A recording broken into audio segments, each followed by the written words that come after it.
Film industry, drama industry और stage industry के जो अदाकार हैं वो इनके साथ साथ जा रहे हैं।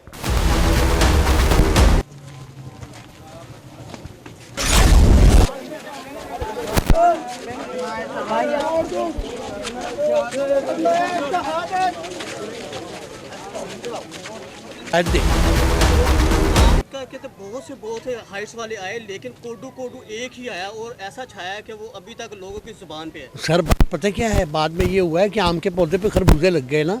असल कोडू ये था, बड़ा घरेलू सा रिलेशन था, तो उसमें फिर कहाँ नाराज़गी होती है और कहाँ बाकी ऐसा ये जो खला है बाकी ये पूर्ण नहीं होना। यूरोप, ऑस्ट्रेलिया, न्यूजीलैंड जिधर भी गए मेरे साथ ही, और रूममेट भी साथ ही। बहुत ही शफीक फ़नकार तो एक होना एक अलग बात है, इंसान उससे ज़्यादा औसम, क्या बात है, ग्रेट इंसान और 5 वक्त का नमाजी होते हैं या शख्स हो उसको कोडू ही कहा जाता है। ये फर्स्ट टाइम अब ये था या जब तक ये रहेगा तो अल्लाह का नाम, लेकिन जब तक ये छोटे कद के आते रहेंगे तो उसके नाम के साथ कोडू ज़रूर लगेगा। तो ये इतना बड़ा फ़नकार, सच्ची मुच्ची का फ़नकार है, उनके चेहरे से लग रहा है कि अल्लाह की रहमत में है वो, और गैरतमंद खुदा में से था, चाहे उसका छोटा कद था मगर बड़ी बात करने वाला, जिसका नाम कोडू। अल्लाह पाक उनकी मग़फ़िरत फरमाए। खला जो है वो सिर्फ उसके घर वालों के लिए, हमारी सेहतों में कोई फ़र्क नहीं पड़ना। स्टेज ड्रामा उसी तरह ही होगा, टीवी ड्रामे उसी तरह ही होंगे, सब कुछ वैसे ही होगा, लेकिन जो फ़र्क पड़ेगा घर वालों को चाहिए थे। और अपनी औलाद से बड़ा मुतमईन गया है, बड़ा खुश गया है, तो कहा है कि उसकी औलाद जो है उसकी बड़ी खिदमत करती है। लेकिन ये एक अलमिया है इस माशरे का कि हम अपने तमाम हीरोज़ का, किसी एक फनकार की बात नहीं है, हम अपने हीरोज़ को उस तरह ख्याल नहीं करते जिस तरह करना चाहिए। बहुत से ड्रामे उनके साथ कहते हैं परफॉर्म किए हैं, चाहे अमानुल्लाह हो, मस्ताना हो, तारिक टैडी साहब हो, इतने बड़े बड़े नाम इस दुनिया से कहते चले। वो जैसे तैसे किसी को बुला के यार मुझे उठा के ले चलो, मुझे मिला दो, वो हमेशा हर जगह हर किसी के दुख में पहुँचते थे।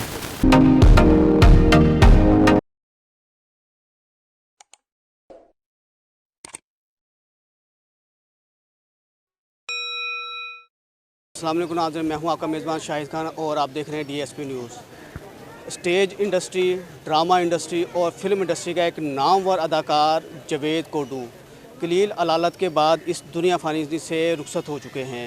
आए यहाँ पे जो मुख्तलिफ जो अदाकार आए हुए हैं और उनके जो अहल खाना आए उनसे मिलते हैं, उनसे बात करते हैं। ये अलमिया इस वक्त बहुत ही अफसरदा है, हर किसी के चेहरे पे अफसरदगी है, अपने गमों में है। क्या कहना चाहेंगे, जो स्टेज पे दूसरों के चेहरों पे खुशियाँ बिकारता था आज इस दुनिया फ़ानी में नहीं है? बस अल्लाह का हुक्म है जी, अल्लाह उनके दर्जात बुलंद करे। वो जीता हुआ शख्स है, उनके चेहरे से लग रहा है कि अल्लाह की रहमत में है वो, और गैरतमंद खुददार आदमी था और बांटने वालों में से था, चाहे उसका छोटा कद था मगर बड़ी बात करने वाला, जिसका नाम कोडू। अल्लाह पाक उनकी मग़फ़िरत फरमाए। जज़ाकल्लाह। सर क्या कहेंगे जावेद साहब के बारे में? सर जितना बड़ा नाम जावेद साहब ने दुनिया में बनाया, और ये ऐसा नाम है जावेद कोडू कि इससे पहले कोडू का कोई तसव्वुर नहीं था कि छोटे आदमी का नाम कोडू रखा जाए। तो जब से इनका नाम कोडू हुआ तो अब हर जितना भी जो इस कदर के फ़नकार होते हैं या शख्स हो उसको कोडू ही कहा जाता है। ये फर्स्ट टाइम अब ये था या जब तक ये रहेगा तो अल्लाह का नाम, लेकिन जब तक ये छोटे कद के आते रहेंगे तो उसके नाम के साथ कोडू ज़रूर लगेगा। तो ये इतना बड़ा फ़नकार, सच्ची मुच्ची का फ़नकार, और मेरा तो बहुत ही प्यारा भाई, लाडला भाई, दुख सुख में दुनिया में जिधर भी गए, England, America, Europe, Australia, New Zealand जिधर भी गए मेरे साथ ही, और रूममेट भी साथ ही। बहुत ही शफीक फ़नकार तो एक होना एक अलग बात है, इंसान उससे ज़्यादा औसम, क्या बात है, ग्रेट इंसान और 5 वक्त का नमाजी। अल्लाह ताला इनकी मग़फ़िरत फरमाए और इनके घर वालों को अल्लाह ताला सब्र व जमील अता फरमाए। अच्छा, आपने उनके साथ बड़े करैक्टर अदा किए स्टेज पे भी, क्या बैकग्राउंड पे जब कोई आप अदाकारी के लिए जाते थे कभी आपकी उनके साथ कोई अनबन हुई हो, या कभी कहा हो कि जरा मैं अभी जाऊंगा परफॉर्म करने के लिए, आप रुक जाए, या पहले आप चले जाएं मैं बाद में जाऊंगा?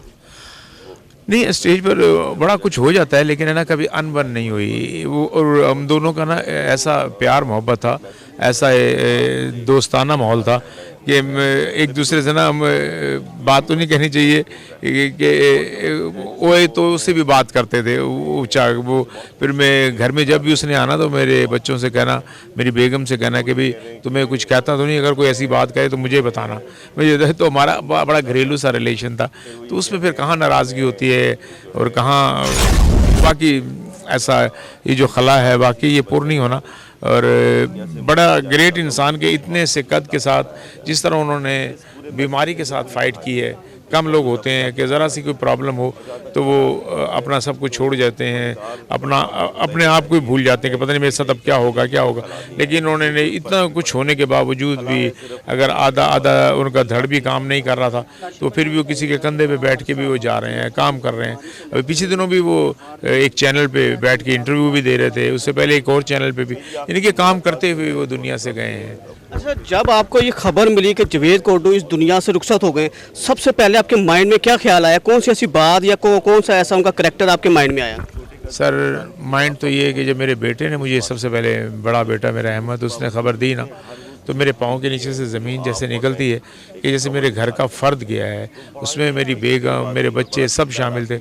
उन्होंने बकायदा वो मुझसे आके अफसोस करने लगे, बाबा आपका तो बड़ा जिगरी दोस्त था, घर में आना जाना बड़ा, बस बता नहीं सकते कि दिल में, अब दिल चीर के नहीं दिखा सकता आदमी के, उसमें मुझे कितना दुख है कि इस वक्त मुख्तलिफ फ़नकार जो है यहाँ पे आए हुए हैं और दिली अफसरदा हैं। आज जो मज़ीद यहाँ पे फ़नकार आए हुए हैं उनसे भी क्या कहते हैं बात करते हैं, इस वक्त उनके क्या जज्बात हैं। लेकिन किसी का पता चलता था कोई दुख तकलीफ़ में है, वो जैसे तैसे किसी को बुला के यार मुझे उठा के ले चलो, मुझे मिला दो, वो हमेशा हर जगह हर किसी के दुख में पहुँचते थे। बड़ा ही बेहतरीन, उनमें बाप की शफकत भी नज़र आती थी, उनमें भाइयों के प्यार भी नज़र आता था, और उनसे अच्छा दोस्त भी दुनिया में कोई नज़र नहीं आता था। ऐसे ही महसूस हो रहा है दुनिया। कोई ऐसी उनकी याद, कोई ऐसा करैक्टर या कोई आपसे कोई ऐसी बात उन्होंने शेयर की हो जो आपको अभी भी उनकी याद दिला रही हो? बहुत सारी बातें हैं। एक ड्रामा हम इकट्ठे कर रहे थे, इतने बड़े फनकार थे, क्राउन थिएटर में सोहेल अहमद साहब का ड्रामा था। उसमें सोहेल अहमद साहब भी थे, अमानुल्लाह साहब भी थे, मस्ताना साहब भी थे, बबू बराल साहब भी थे, मैं भी था। उस वक़्त की जो पाकिस्तान की सबसे बड़ी लीजेंड कास्ट जो है वो उसमें थी, लेकिन उसमें जो कोडू साहब का किरदार था इतनी पजीराई हुई कि ड्रामा करने के बाद जो उनको पब्लिक क्लैप करती थी वो एक दफ़ा नहीं होती थी, एक बात पे 3 दफ़ा क्लैप होती थी। तो उनकी क्लैपों की गूंज सुन के ना, मैं जब घर जाके लेटा तो मैंने ये सोचा कि काम छोड़ देना चाहिए। कोडू से बड़ा कोई फनकार नहीं हो सकता, उससे बड़ी क्लैप नहीं कोई ले सकता। तो बहुत बड़ा फनकार था। बस दुआ करें आप भी, देख सुनने वाले भी, अल्लाह पाक उनका आखिरत में अल्लाह मुकाम दे, जन्नत में उनको जैसी ज़िंदगी यहाँ से, इससे बेहतर ज़िंदगी वहाँ पे अल्लाह ताला उनको दे, अता करे। खाली से जा चुके हैं वो एज ए फनकार तो बहुत अच्छे थे, उनकी एक्टिंग, अदाकारी हमें बहुत सराहती थी। एज ए इंसान किस तरह के? देखिए, एक जो आपने खला की बात की है, बातें, ये आपका सवाल है, मैं जवाब देता रहूँगा जी बहुत बड़ा खला हो गया है और ये हो गया वो हो गया। खला जो है वो सिर्फ उसके घर वालों के लिए है, हमारी सेहतों में कोई फ़र्क नहीं पड़ना। स्टेज ड्रामा उसी तरह ही होगा, टीवी ड्रामे उसी तरह ही होंगे, सब कुछ वैसे ही होगा, लेकिन जो फ़र्क पड़ेगा वो सिर्फ उसके घर वालों का है। बाकी सिर्फ एक सवाल है और एक सॉरी टू से एक हल्की सी रंगबाजी है जो हम सब करेंगे।